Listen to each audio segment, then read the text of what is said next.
All right, guys, 2015 Suburban Yukon Tahoe, pretty sure Escalade, maybe Sierra and Silverado. Seat not moving. All right, so here's what we had. Seat wasn't moving forward. It would move backwards. It would recline. The lumbar works. Every function on the switch itself would work except for the forward, right? So we went through a series of checks. Started with our fuse. Here in the passenger side, you got a cover. You just want to get up under here, pop that out, and you have these here. Here's your clip holes. All right, so once you get that cover off, you got a 30 amp fuse here. You want to pull that fuse, put your meter on ohms, ohm it out, inspect it. My fuse was good, so we moved on to the next step in troubleshooting the switch in the motor. Pull this cover off here. To do that, you're gonna need a T20 Torx bit like that. You got two screws. One of them's here. You have to come around the front under the seat to take it out. Then in the rear of this cover, I'll show you in a second, it's got a hole. You want to pull that screw out. From there, you can come in here, lift up on this, lift up on this, and this whole trim piece comes off. Once you get to that position, you got two plugs. You got a power distribution plug and a control plug. Very simple. Just come in here, push down on the tab right there, push down on that tab and pull. Same here with this one.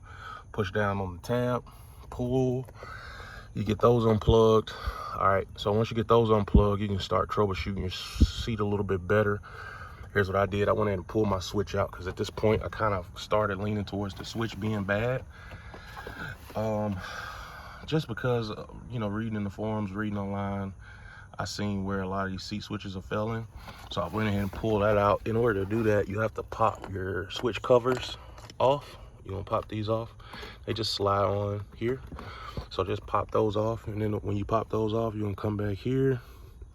And you got these little holes, these little clip holes here. All right.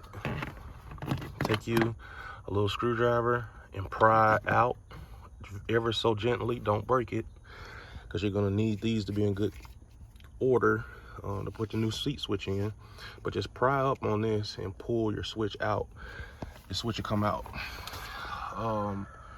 So once I got the switch out, I said, let me just go a little bit deeper to see if my motor was good, make sure that my motor isn't burnt up. And here's what I did. It's just a little 12-volt armature motor. Literally in the back. Oh, here's the other hole for the other Torx, by the way. Just go ahead and take that screw out and you can get that trim piece back. But just a little 12-volt armature motor. And these things just work off of 12 volts. They run backwards and forwards.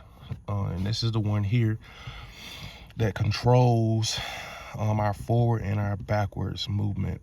And here's what I did. I just rigged up something with my meter probes. Not the proper way to do this, but I recently just got out of a service truck and I didn't feel like digging all my tools out.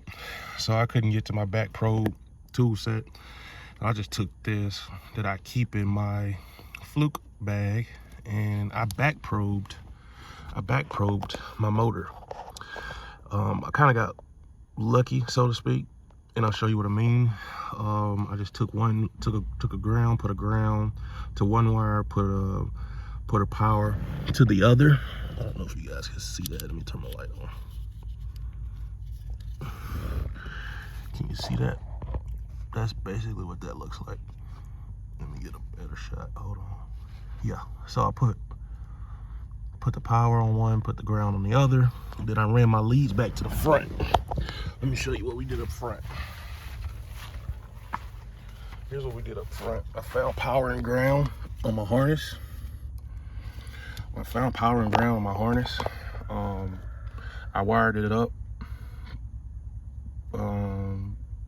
Power to start, ground to ground, and my seat started clicking. I was like, okay, When my seat started clicking, that told me that that motor is the limit is limit out. So don't force it. If the seat's clicking, you just touch it and it'll click. But I reversed the polarity in my leads, and I just moved my power to my negative side. And then I took my negative side, and seat's moving.